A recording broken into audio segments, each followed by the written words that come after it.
This past summer, I went to a woodworking event in Oklahoma, and while I was there, I picked up this beautiful slab of Osage orange from my friend Ted Alexander. And the moment I laid my eyes on this slab, I knew what it was going to be because at the time, I was designing an outdoor fire pit for our backyard at home. And so this had a really nice curve to it, and so I figured it would be the perfect bench for our backyard to go around the fire pit. So I was really excited to get started on this. The first thing I did was just rip all the bark off of it, and when I did, all of this color just popped out of the live edge. I was just really excited about how the live edge looked and all the color variation. So I was just really excited about getting some finish on that and see how that was going to pop.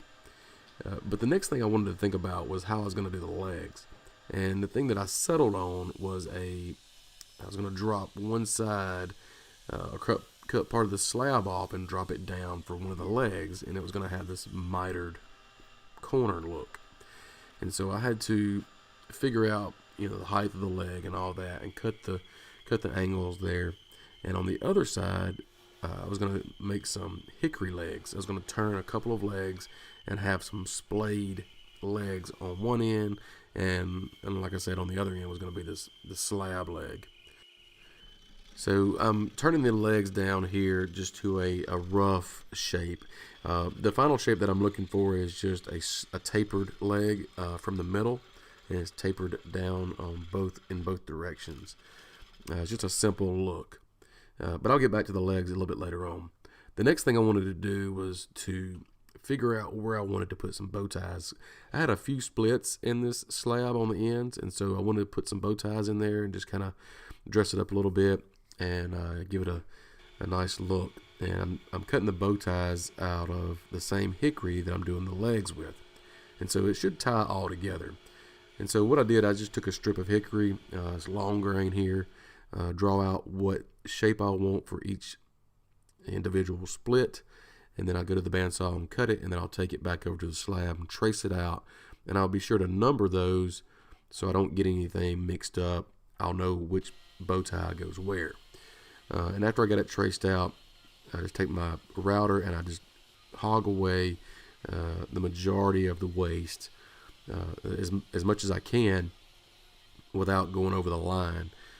And then once I get all of that routed out, I can go back with a chisel and clean up the corners and clean up the sides. I like to put a little angle down towards the bottom of the recess there to kind of give the glue somewhere to go. Kind of gives it a better bond. And so that was a good experience. I haven't done a whole lot of bow ties, but it was really fun getting the mallet and the chisel out and going to work. So when I get all that cleaned up, I can take and put my bow ties in, just glue it, just spread the glue around like crazy and just tap the bow ties down into place. And now I did have a few gaps here and there that I had to go back and fill, but I'm not really looking for a perfect fit. I just want this, because the slab itself is not, without defect. I mean, it does have splits and it does have knots here and there. So I just think it goes hand in hand with the butterflies or the bow ties, whatever you want to call them. So I was really happy with the way all that came out. So to take the bow ties down flush to the slab, I took my number 5 Stanley plane and basically just went all the way down as far as I could to the slab before I started planing the slab itself. Because what I'll do is, as you see here, just take my sander and just sand everything down flush to the slab. Now I'm going to move on and try to get this leg glued up, and this was probably the most awkward glue up I've ever been through. There was probably a better way to do this, but I was ready to get this in place, and all I could think about was just getting that leg to be attached to the bench. And so I just take a clamping square and clamp it the best way I can here. And then on the other side, I've got like an old oak block, just a scrap piece that I'm using as a clamping square basically. And I can get that where I want to. Now I didn't show it in the video, but I did a dry fit previous to this to where I got it where I want it, and I made some reference marks, and then I went back and glued it up. I'm going to be using dowels to join this leg to the bench seat. So as you're looking at this bench is basically upside down, and I'm what I did was just mark out a couple of marks for each hole. I'm going to have 2 on the leg side and 2 on the bench top side. And they're going to be offset so they don't interfere with one another. So I've got the Forstner bit chucked up into my drill at the desired depth. So I know when my drill bottoms out, that is, that's as far as I need to go, obviously. But that will give me enough of the dowel rod into the benchtop seat to really make this secure, and so I feel confident that this thing is not coming loose. So I got 2 of those holes drilled out. I filled them with glue and just spreading those all around, and then I can start just putting the dowels in. Now it's really a tight fit, but once I got these in here, I felt really, really good about how secure this was going to be. So once I got these dowels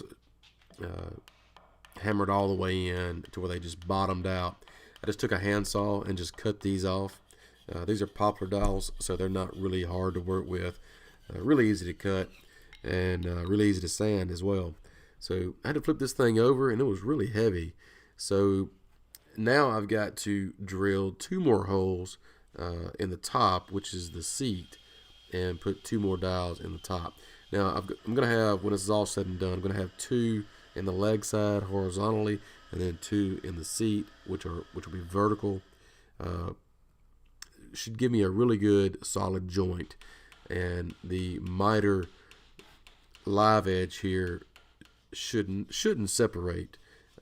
We'll see over time what happens, but I feel really good about how this joint turned out. So now that I got all that cut off and everything just sanded out flush, looked really, really good. I was very happy with the way that turned out. So moving on to the legs, I've got a couple of hickory legs here that I've turned down. I'm trying to figure out where to put these and the angle that I want, because I want these legs splayed. And so I'm going about this probably the wrong way, but what I'm doing is holding up the digital angle finder to my drill every so often and checking the angle and drilling that hole with my drill. So here I'm cutting the tenon on the legs, and by the way, you'll probably notice that I'm working on a different lathe here. That's another story, but anyway. So I'm checking the tenon to make sure I've got it at the right size for the hole that I've drilled. But before I put these legs in, I want to take and I want to drill a small hole all the way through, because I'm gonna, once I get these legs glued in, I'm gonna flip this bench over and also peg the top of the legs through the slab with more dowels. And so I want to give myself a mark where to drill those holes. I'll show you in a second. So now I can move on to the glue up for the legs. This is pretty much self-explanatory. Just put glue in the hole and put the legs in where they go. It's not really a wrong or right way here. Just put the legs in, give it a little slight twist, and they should be good to go. By the way, these fit really, really good. I was happy with the way these turned out as well. So far, things are going as planned. So now that I'm on the top, you can see over on the left that I've already done one. And what I'm doing is I'm drilling down into that leg, and you'll notice the different color chips that I'm bringing out. Part of that is the leg, which was good. I know that I hit it. And I'm just taking a dowel from the top and hammering it down into the top of that leg through the slab.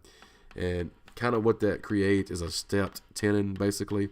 Once the glue cures, it should be really, really strong. And again, I have no issues, or I don't expect any issues with the legs coming loose. So when all that's sanded out nice and flush, it all looks good to me, and I can move on to something else, which is the leveling of the feet. Now I've got the slab leg is very, very uneven. The hickory legs, I basically cut those off about an inch or half an inch too long, and so I just want to sand those down at an angle to give me the right distance from the bottom of the foot to the top of the bench, which is about 18 inches, is what I was shooting for. And while I've got this thing flipped over and easy to work with, I go ahead and just try to get all the saw marks out of the ends of the slab, which is really cool on this slab because it's got like a 3 branch type look on the end of that. And here I'm trying to level the slab leg out, and there was really no good way to do this. I just take my Sawzall and just start hacking away at it, and eventually I get this to where I want it, but you get the idea. Normally the finishing part of any project that I do is probably my least favorite, of applying the finish, because I don't like to paint or spray, but the actual transformation from when the finish is actually on the project, I absolutely love, because with this particular project, this bench came alive once the finish was applied to the bench. I could not be happier with the way this turned out. I learned a lot through this project. I tried some different things that I haven't tried before. I got better at some things. I made some mistakes on a few things, but overall, the bench exceeded my expectations. I'm very happy with the way it looks, and I might end up moving this thing inside because I have a little bit of fear that this thing is going to get ruined out in the rain and the weather and all that, but we'll see. If you would like to know more about this project, there will be a link down in the description that will lead you over to our website, where we've got a detailed website article on this entire project.